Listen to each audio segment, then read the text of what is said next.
Okay, today we're going to take a look at some of the brushes in Lightroom from the Creative Flow, and we're going to talk about a few things like size, feather, flow, auto mask, and density. So let's take a look at those things first. Size of the brush, that is pretty evident. That is the size of the brush. And feather, that is the outer ring here. And as you can see, that is your transition point between your effect. So it's the bleed where it's going to fade away. So now we're going to look at flow, and if you think of flow as the speed at which your effect is coming through, and then we jump to density. Now density is a little bit harder to explain, so let's do a little demo. I have it at 50% here, and let's try to go one stop over or close to it.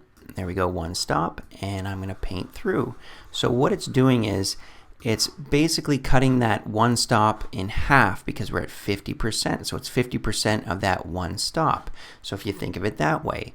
And that's where you can find that sweet spot between flow and density, and that's where the real artistry comes in for when you're doing your edits.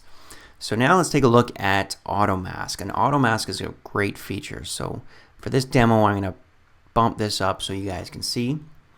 And let's keep the brush large because you can see that I'd obviously be painting over everything, but I'm going to keep the plus sign on the forehead and make sure I don't cross into the background. So let's just start applying. And now I'm going to hover over and show you that the mask where the red is hasn't really bled over into the background. And Lightroom's done a great job of that.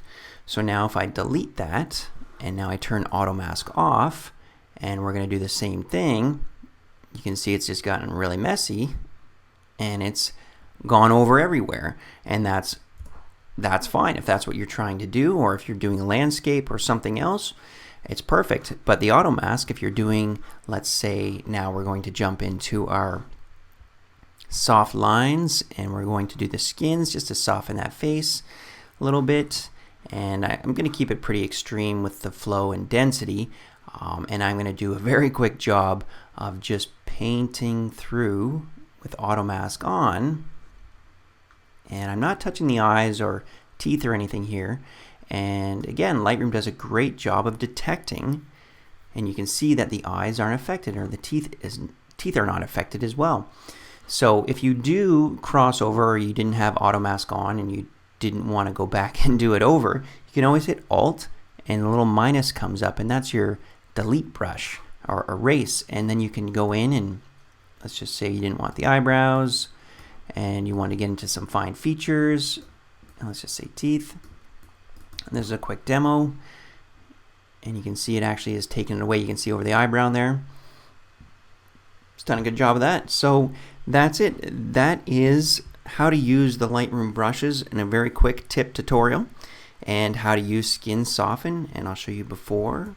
There's a before, and there's after. You can see it's done a nice job of that. So that's it. Hope you guys enjoyed the video.